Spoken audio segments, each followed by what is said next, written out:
Hello friends, welcome to this new video. In this video I will be talking about the Canada Visitor Visa or Temporary Resident Visa. This visa is required for all the purposes when you plan to visit Canada for less than 6 months. So what exactly is this TRV? First of all, this is a short-term visa. Most of the time it is valid for 6 months of duration, which is a maximum one. But sometimes it happens whenever you visit, either you may explain to the officer your need of visit, or by some means he posts a stamp in your passport or provide you a document which is called a visitor record, in which he mentions a date by which you need to leave Canada.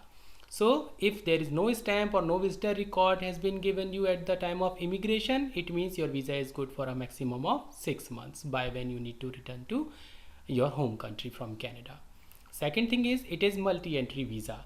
So you can visit Canada multiple times for the duration of 10 years, and every duration should be less than 6 months or a maximum of 6 months. One more important thing here is, even if your passport expires or your passport is stolen, you get a new one. If you have a visitor visa valid in your old passport and you have a new passport issues, you can get both your passport with you at the time of travel, and at immigration you need to present both the passport. The third point is, either you can apply online or you can apply by paper applications. Biometrics are also required for most of the countries, including India.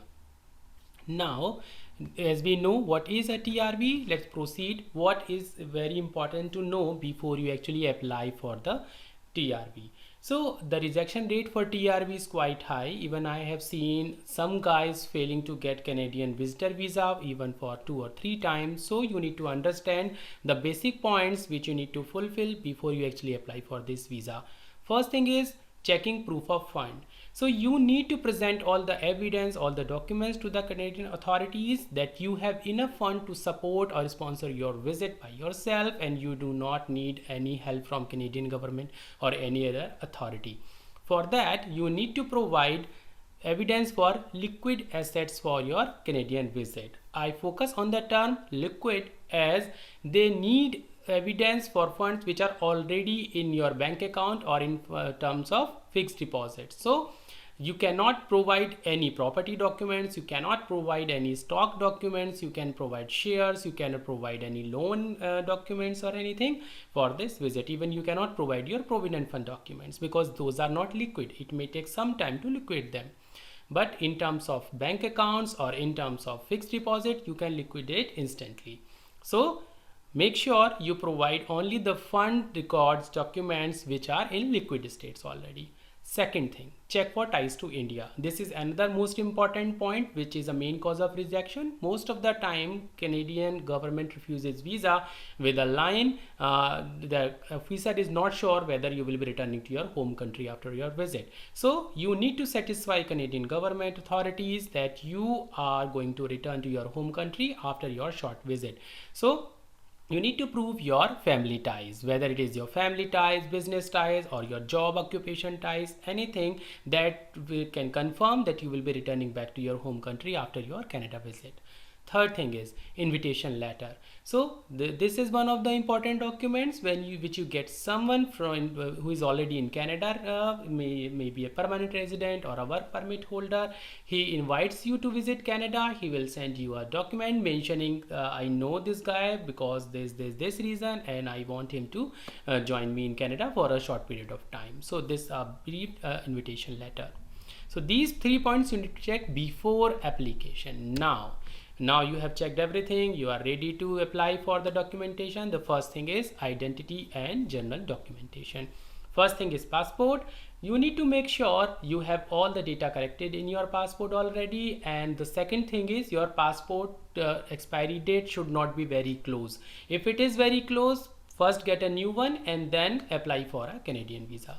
Birth certificate, marriage certificate, letter of explanation and declaration. I'll explain in another video in detail what exactly it is. For now, I will be explaining in one line.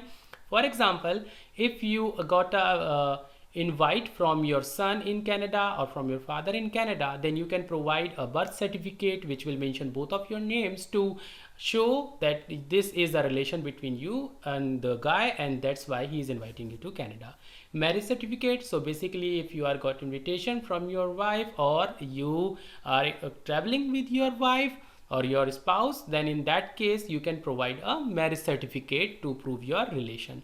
Letter of explanation is a very important document in which you will mention each and everything what you are going to provide in your application. First thing, if you are not able to provide a birth certificate or a marriage certificate, then you can mention in letter of explanation that these are the reasons you cannot provide this document, and these are the documents which you are providing in lieu of the birth certificate or marriage certificate. Same applies to your proof of fund documents. In letter of explanation, you can write anything whatever you want need explanation. Second thing, declaration document. So this is another document where you will provide all the information that I am such and such guy, I live here, I will be coming to Canada for this time, this is the purpose, I will be returning, these are my family ties and the family, and this the proof of fund definition, everything.